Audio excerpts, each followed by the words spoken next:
Lyca production Subaskaran மற்றும் red Jain movies தயாரிப்பில் உலக நாயகன் கமல்ஹாசன் நடிப்பில் பிரம்மாண்டமான இயக்குனர் சங்கர் இயக்கத்தில் இந்தியன் 2 வெற்றி நடை போடுகிறது. காவல்துறையே குற்றவாளிகளை முடிவு செய்துவிட்டால் நீதித்துறை எதற்கு என கார்த்திக் சிதம்பரம் எம்பி கேள்வி எழுப்பியுள்ளார். இதுகுறித்து அவர் சிவகங்கை மாவட்டம் காரைக்குடியில் செய்தியாளர்களுக்கு அளித்த பேட்டியை சூப்பர் பைட்ஸ் பகுதியில் காண்போம்.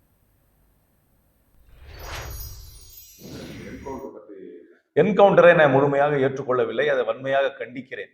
காவல்துறை ரவுடிகளை கட்டுப்படுத்த வேண்டும். அவர்கள் யார் குற்றவாளிகளோ அவர்களை சட்ட ரீதியாக அவர்களை கைது செய்து நீதிமன்றத்தின் முன் அவர்களை ஆஜர்படுத்தி அவர்களுக்கு தண்டனை வாங்கி கொடுக்க வேண்டுமே தவிர அவர்களும்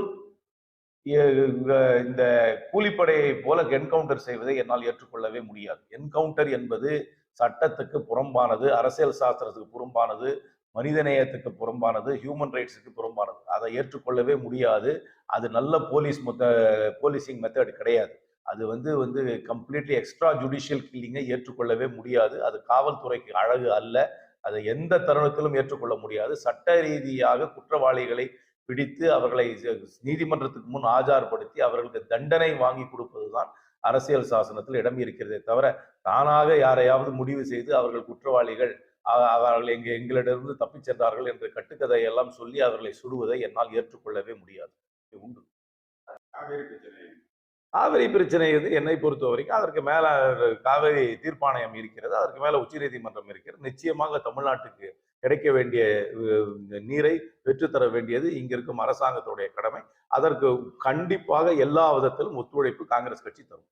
இந்த மின் கட்டண உயர்வு என்பது அந்த மின் வாரியத்துக்கு இருக்கும் கடன் சுமையால் வருகின்ற பாரம். அந்த கடன் சுமையை குறைக்கும் வரை என்னை பொறுத்த வரைக்கும் பெரிய அளவில் சீர்திருத்தத்தை கொண்டு வர முடியாது. அந்த கடன் சுமை இந்த அரசாங்கத்தால் மட்டுமே வந்தது என்று நான் சொல்ல மாட்டேன்.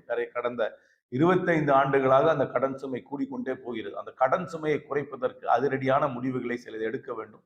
அதை எடுத்தார்கள் என்றால் அந்த கடன் சுமையை குறைத்தால்தான் மின் வாரியத்திலே பெரிய சீர்திருத்தத்தை கொண்டு வர முடியும். அதற்கு மேலாக இந்த தமிழ்நாட்டில் இருக்கும் பவர் ஜெனரேட்டிங் யூனிட்ஸ் எல்லாம் ரொம்ப பழசாகி போயிடுச்சு. அதோட எஃபிஷியன்சி எல்லாம் கிடையாது. புதிய யூனிட் போட வேண்டும். அந்த புதிய யூனிட்டை போட வேண்டும் என்றால் புதிய முதலீடு வர வேண்டும். இந்த பெரிய சீர்திருத்தங்களை கொண்டு வந்தால்தான் மின் வாரியத்துடைய கட்டணத்தை குறைக்க முடியும்.